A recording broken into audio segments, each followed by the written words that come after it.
Siendo hoy 31 de mayo del 2020, el Perú registra más de 160.000 casos por coronavirus, siendo el segundo país con más casos registrados en América Latina solo después de Brasil.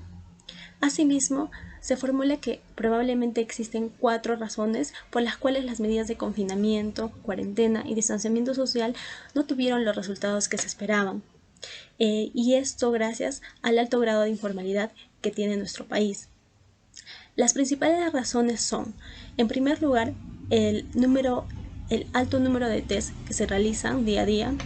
Otro es la cuarentena irregular, asimismo las aglomeraciones y el hacinamiento.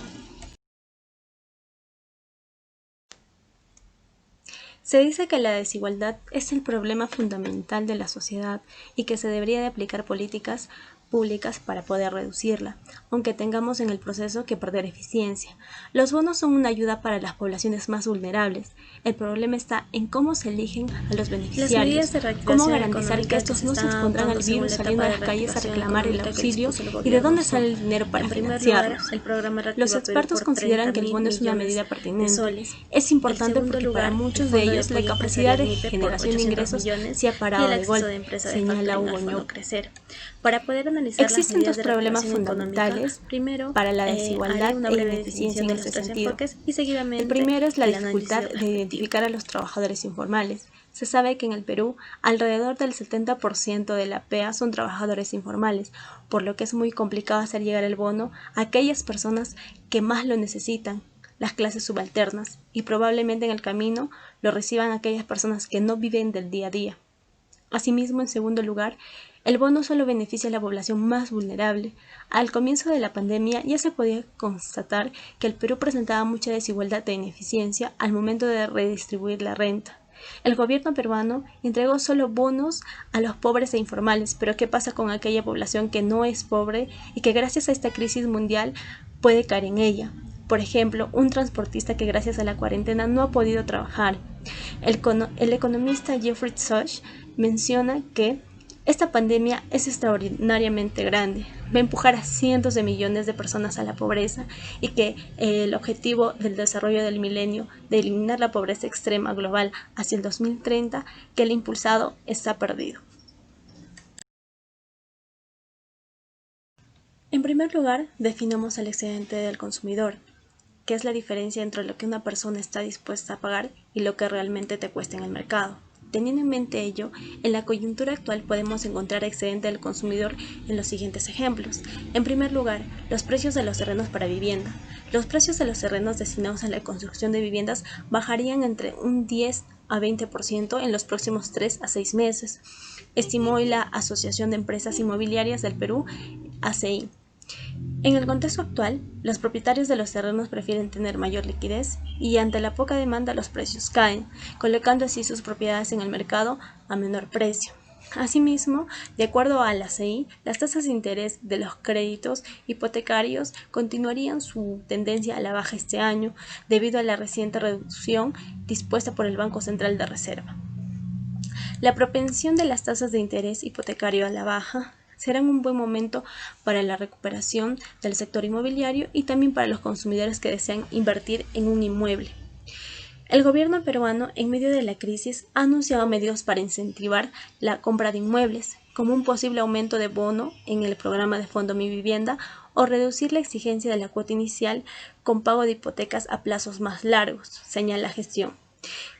Como se puede observar, en los dos casos, menor precios de los terrenos y las tasas de interés bajas para un crédito hipotecario incentivan a los consumidores a adquirir más de este bien, ya que lo que estaban dispuestos a pagar es mayor a lo que realmente cuesta en el mercado. De esta manera, tendrá un excedente del consumidor. Otro ejemplo importante es el precio de los alimentos y en general o en particular del pollo. A inicios de este año, el precio del pollo comenzó a disminuir y ya en marzo teníamos el precio relativamente bajo comparado al mismo periodo del 2019. El precio de pollo bajó de 2,75 por kilogramo al cierre de marzo, en medio de la cuarentena decretada para reducir el contagio de coronavirus. Se trata del menor nivel alcanzado en lo que va del año, según información del Ministerio de Agricultura. La caída del precio del pollo se debe a una creciente oferta.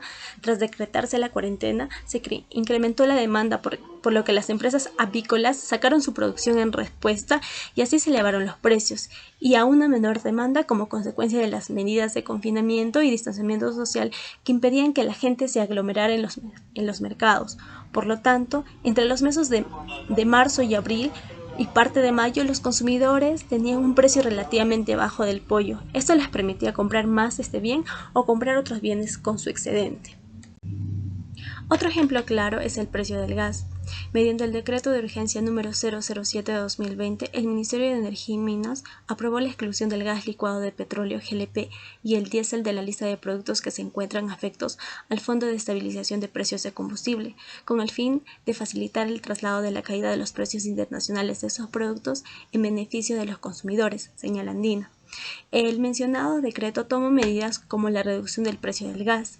El precio del balón de gas doméstico de 10 kilos debe bajar en 9 soles desde el martes 28 de abril de 2020 a nivel nacional por el impacto del retiro de GLP envasado del Fondo de Estabilización de Precios de Combustible y el acumulado de ajustes de la baja de su banda de precios no trasladado por los comercializadores en últimos 8 bimestres, afirmó el presidente de OPECU, Héctor Plate Canepa, en declaraciones a gestión. Asimismo, tras la caída del precio del petróleo a nivel mundial, generado por la paralización del sector transporte y de las industrias en consecuencia de la expansión del COVID-19, generaron un shock negativo en diferentes países de América Latina.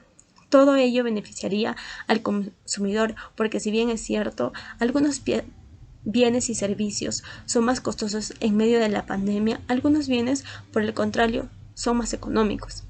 Y conjuntamente con las medidas tomadas por los diferentes gobiernos, estos están ayudando a la gente a tener un excedente del consumidor alto, el cual lo podrán utilizar en alimentos de primera necesidad u otros. La premisa es verdadera porque la mayoría de las distintas propuestas plantean disyuntivas entre la eficiencia y la equidad, ya que no es posible mejorar el bienestar de una persona sin empeorar la de otra. Un ejemplo claro de ello es las medidas de confinamiento y distanciamiento social han tomado desprevenidos a un sinnúmero de personas en nuestro país. Las medidas económicas que se han tomado en nuestro país se han enfocado a reducir el impacto que tendrá el coronavirus en las poblaciones más vulnerables del país, proteger a los trabajadores informales y ayudar a las pequeñas y medianas empresas. Sin embargo, esta situación está exacerbando la desigualdad. Los hogares con ingresos más altos tienen la opción de trabajar desde sus casas. Los hogares que tienen ingresos inferiores, por el contrario, que son los trabajadores informales o independientes, han tenido que cerrar sus negocios por la disminución de la demanda y se han visto obligados a no salir a trabajar día a día. Agregando, las personas con mayores ingresos están mejor preparados para afrontar la crisis del coronavirus. Asimismo, cuentan con todos los medios digitales para poder estar mayor informados acerca de cómo evitar contagiarse. El rawlsianismo nos dice que el bienestar de la sociedad depende del bienestar de la persona que se encuentra en peor situación. La sociedad está mejor si se mejora el bienestar de esa persona, pero no gana nada si mejora el de otras, según Stiglitz. Por ello, una de las medidas que se está evaluando para disminuir la desigualdad es el famoso impuesto a la riqueza que el presidente anunció hace un par de semanas, el cual se aplicaría a todas las personas que cuentan con un patrimonio a partir de 400 UITs, en el que se incluyen inmuebles, vehículos, joyas, obras de arte, entre otros, y se aplicarían tasas progresivas de 0 a 5%. Algunos especialistas afirman que este tipo de impuestos trata de reducir la desigualdad, pero genera ineficiencia.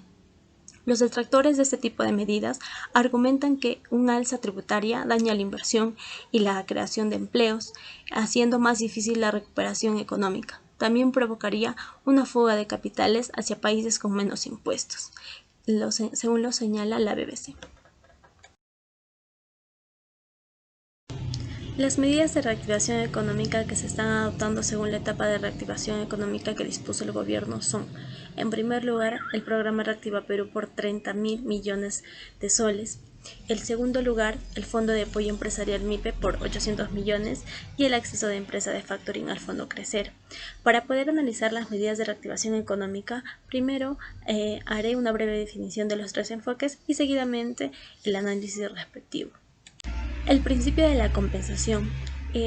Kaldor en 1930 estableció un criterio para juzgar si una asignación es preferible a otra. Argumentó que una asignación es preferible a otra asignación si, moviéndose desde la segunda a la primera, el ganador del movimiento puede, mediante un pago global, compensar al perdedor por su pérdida de utilidad y aún así tener un beneficio. Asimismo, para que el gobierno realice un proyecto, la disposición a pagar debería de ser mayor a los costos. Podemos ver que el programa Reactiva Perú, que está haciendo la inversión de 30.000 millones de soles, el presidente de ASBAN, Martín Naranjo, explicó que la tasa de interés de estos créditos responderán a la suma de los costos de los fondos que determina el BCR más el costo de garantía del Estado y de COFIDE, que es en promedio el 0.5% anual, sumado a la gestión de créditos, costo operativo de cada entidad financiera. De este modo, las tasas de interés para préstamos de Reactiva Perú estarían entre 2 y 4%, señaló Gestión. En segundo lugar, las tasas de interés que el Banco de Desarrollo del Perú COFIDE cobra a las entidades financieras por las líneas crediticias garantizadas estarían variando entre 4 y 6%, sostuvo el presidente de la institución estatal, Carlos Linares, que lo representó en el diario El Peruano. Comparaciones de las distintas medidas. Este enfoque sostiene que podemos evaluar si el aumento de la eficiencia compensa el aumento de la desigualdad o viceversa. Evaluación de los efectos de un programa u proyecto. Por lo tanto, los gobiernos buscan analizar los efectos de los programas en grandes grupos de personas. Por ejemplo, según la renta, no es lo mismo evaluar los efectos de un programa en una persona que tiene ingresos anuales de 1.000 soles y a otra persona que tiene ingresos anuales que superan los 10.000 soles. Stiglitz. El gobierno evalúa distintas medidas de reactivación económica, proyectos en base a grandes grupos. Las propuestas siempre son en favor de aquellas empresas que se han visto afectadas por la pandemia, ya que no pueden seguir trabajando. Entre ellas podemos encontrar el turismo, el comercio, el transporte, entre otros.